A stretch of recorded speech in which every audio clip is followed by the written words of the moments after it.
Drosera rotundifolia est l'une de mes plantes carnivores préférées, alors que pourtant, elle est très simple à cultiver et j'avais envie de te donner quelques conseils de culture dans cette vidéo. Peut-être que tu cultives déjà quelques plantes carnivores, tu aimerais obtenir Drosera rotundifolia, tu aimerais l'ajouter à ta collection, peut-être même d'ailleurs que tu l'as. Malheureusement, tu vois qu'elle vivote, tu ne sais pas trop forcément quoi faire. Eh bien, on va voir tout ça dans la vidéo. La première chose à savoir, c'est comment est-ce qu'elle capture, comment est-ce qu'elle se nourrit cette petite Drosera rotundifolia. Eh bien, elle sécrète un mucillage qui est la glu, donc tout comme le reste du genre Drosera. Une fois que l'insecte va voir cette petite sorte de rosée, eh bien il va être attiré et donc il va venir s'aventurer autour de cette plante, et lorsqu'il va vouloir se poser dessus, ça va être pour lui quasiment impossible de se débattre et de repartir, puisqu'au bout de quelques minutes, la petite feuille ronde de Drosera rotundifolia va se replier légèrement sur elle-même, histoire de bien engluer l'insecte et faire en sorte que celui-ci ne puisse pas s'échapper. C'est une petite plante carnivore qui pousse dans tout l'hémisphère nord. On la trouve principalement en Europe, dans nos tourbières françaises, dans les tourbières irlandaises, les tourbières écossaises, mais on la trouve également en Asie et même encore en Amérique du Nord. Donc autant te dire que son aire géographique est assez large puisqu'elle s'étend sur plusieurs milliers de kilomètres et pousse donc in situ, c'est-à-dire dans son milieu naturel sur plusieurs continents. Dans la nature, Drosera rotundifolia pousse dans les tourbières. Ce sont des milieux qui sont marécageux, qui sont des zones humides et gorgées d'eau. Donc le premier point qui va être important, si tu veux faire en sorte que tes petites Drosera rotundifolia se développent au mieux, ça va être de lui apporter une très forte humidité. Pour cela, il va falloir que tu places ton pot dans une soucoupe, dans un bac étanche rempli d'eau. Tu peux aller presque jusqu'en haut du pot, pas d'inquiétude pour ça. Une fois de plus, dans la nature, la plupart du temps, elles poussent dans des sphènes qui sont, elles, gorgées d'eau, qui, elles, est implantée dans de la tourbe blonde qui est elle également gorgée d'eau, et la plupart du temps à proximité il y a des sortes de petits lacs, des petites zones d'eau, donc veille vraiment à faire en sorte que ton pot baigne constamment dans de l'eau. Celui-ci doit être perforé si tu décides de la cultiver en pot, histoire que l'eau puisse remonter par capillarité. Une seconde solution qui s'offre à toi serait de la disposer dans une tourbière artificielle. Pourquoi ? Eh bien simplement, ça permet un petit peu de répliquer son milieu naturel, et cette tourbière lui permettra d'avoir un milieu finalement assez vaste, histoire que les racines par exemple puissent bien se développer et que la plante capte au maximum les rayons du soleil. Parce que oui, pareil, les tourbières sont des milieux très vastes, très dégagés, et donc l'ensoleillement, la luminosité est un facteur hyper important si tu veux que ton Drosera rotundifolia ait des feuilles assez rougeâtres et que celui-ci soit en bonne santé. Si tu décides par exemple de la mettre plutôt dans une situation assez ombragée, les feuilles risquent de s'allonger un petit peu, la plante carnivore, la Drosera rotundifolia, n'aura pas ses plus belles couleurs, et donc ce feuillage qui s'étiole pourrait causer malheureusement un tissu végétal assez peu résistant, ce qui causerait potentiellement sa mort par exemple en hiver. Même si c'est une petite Drosera qui entre en repos hivernal, et celle-ci forme un petit hibernacle. L'hibernacle, c'est simplement en fait des petites feuilles qui sont recroquevillées sur elles-mêmes, histoire de faire en sorte que l'humidité ambiante n'atteigne pas la rosette, donc le cœur de la Drosera. Lorsque tu vas décider de la rempoter, tu peux le réaliser au début du printemps, tu peux également la rempoter en automne par exemple. Certes, comme tu le vois, moi, je les cultive dans des petits pots pour la multiplication et la production de mes plantes carnivores. Par contre, si toi tu as de l'espace, donne-lui un pot le plus volumineux possible. Donc une tourbière artificielle de plusieurs dizaines de litres, c'est parfait. Et pour ce qui est du pot, je te recommanderais un pot d'1,5 litre grand minimum si tu veux vraiment faire en sorte qu'elle ait de l'espace.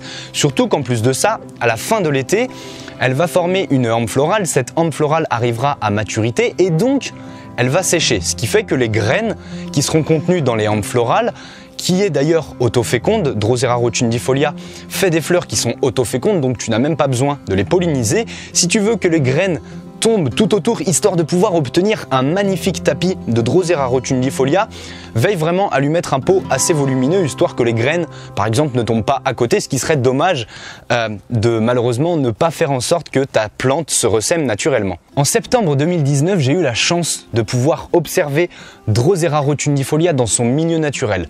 Je l'ai vu pousser dans des tourbières, donc où il y avait de la tourbe blonde, et c'est d'ailleurs le substrat que je vais te recommander d'utiliser. Tu pourrais utiliser du 100% tourbe blonde sans aucun problème, et tu pourrais en supplément surfacer de sphènes semi-vivantes, de sphènes mortes ou même de sphènes vivantes. Cette sphène permettra déjà de garder une très bonne humidité, ce qui est vraiment recommandé, même en hiver d'ailleurs. En hiver personnellement, je garde toujours un très léger fond d'eau.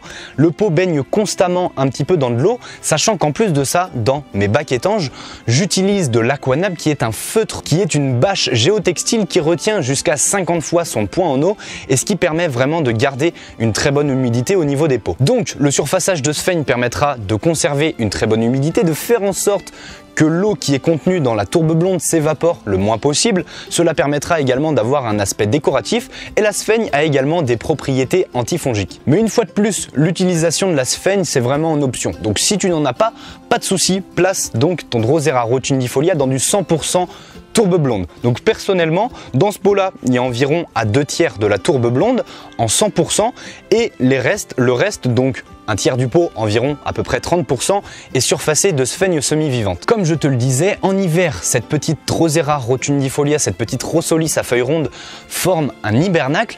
Elle résiste donc sans aucun problème jusqu'à du -12 degrés environ si elle est placée dans un pot suffisamment volumineux. Je te conseille d'utiliser un pot d'1,5 litre grand minimum et peut-être, si tu as de l'espace, de l'implanter dans une tourbière artificielle. J'en ai d'ailleurs fait une vidéo que je t'invite à visionner juste là si le sujet t'intéresse. J'avais déjà testé de cultiver cette petite Drosera en 70% de tourbe blonde et 30% de perlite.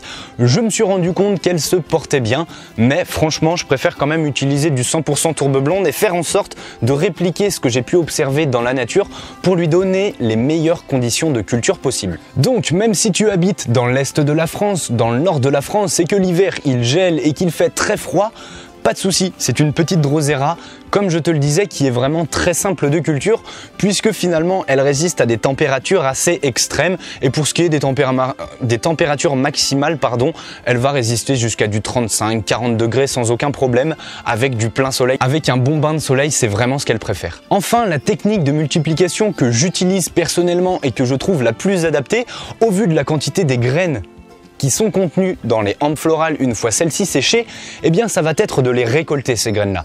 Donc soit tu les récoltes et tu les places par exemple dans un petit sachet à la fin de l'été que tu vas placer ensuite dans ton frigo histoire de stratifier les graines, ou alors simplement tu laisses faire la nature et avec le vent, de toute façon, les graines qui sont contenues dans la hampe florale tomberont dans le reste de ton pot une fois de plus. C'est pour ça que c'est très important de la mettre dans un pot suffisamment volumineux et d'avoir un pot avec un diamètre assez important aux alentours des 15 cm à peu près. C'est déjà pas mal, histoire que le maximum de graines retombe dans la tourbe blonde. La méthode de multiplication donc que je te recommande, c'est vraiment d'utiliser le semis, et en plus de ça, au bout de 2-3 ans environ, grand maximum, c'est à peu près le temps qu'il faut pour partir de la graine jusqu'à obtenir une plante carnivore adulte.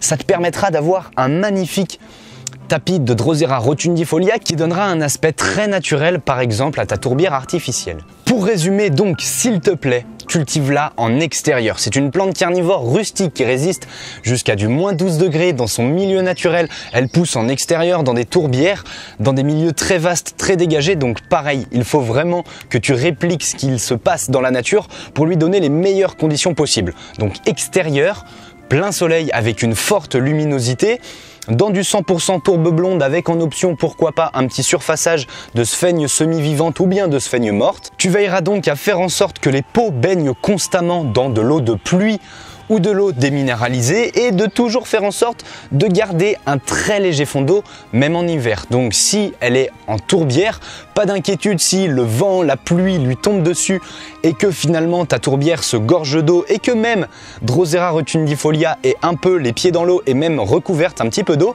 ça lui conviendra très bien. J'avais personnellement réalisé un semis pas vraiment naturel, mais j'avais fait un semis dans mes bacs de sphène. Elle était prise par le gel et j'ai quand même réussi à l'extirper de ces bacs-là, de les disposer dans des pots et elles ont réussi à se développer. Donc pour ce point-là, pas d'inquiétude, ça résiste jusqu'à du -12 degrés environ. De toute façon, si tu décides de faire le contraire, que tu as envie de la placer dans des conditions un petit peu trop chaudes pour elle, son hibernacle risque de ne pas bien se développer et donc elle ne résistera pas aussi bien au gelé l'hiver. Si tu as la possibilité de la rempoter dans un pot volumineux de plusieurs dizaines de litres dans une tourbière artificielle, c'est pareil, ça sera très bien de le faire. Donc un pot d'1,5 litre grand minimum conviendra très bien à ton Drosera rotundifolia. Une fois de plus, si tu habites dans une région un petit peu plus fraîche que par exemple moi qui habite dans la région nantaise où les hivers avoisine environ les -4, -5 degrés grand maximum, mets-la dans un pot plus volumineux, 3 litres, 5 litres, 10 litres, 20 litres, 50 litres, voire même plus, ça, elle appréciera énormément. Et enfin, pour ce qui est de sa technique de multiplication que je te recommande, utilise le SMI puisqu'elle te fournira des graines en abondance. Si tu as envie d'avoir un petit peu tous ces points résumés dans une petite fiche, j'en ai fait une sur Drosera rotundifolia qu'il t'est possible de recevoir par email en allant cliquer sur le premier lien en description, ce qui te permettra de ne pas forcément te référer à cette vidéo, mais d'avoir vraiment par écrit tous les conseils de culture que je te recommande pour que ton Drosera rotundifolia se développe à merveille. Si cette petite vidéo sur Drosera rotundifolia t'a plu, n'hésite pas à t'abonner à ma chaîne, à liker également cette vidéo. C'est vrai que je le demande assez peu dans mes vidéos, donc n'hésite pas à soutenir la chaîne. C'est une manière pour toi de me remercier de ton travail. Et moi, je te dis à très vite autour de cette nature insolite, passionnante et dévorante. Ensemble, cultivons l'insolite. C'était Enzo pour les Dents de la Terre.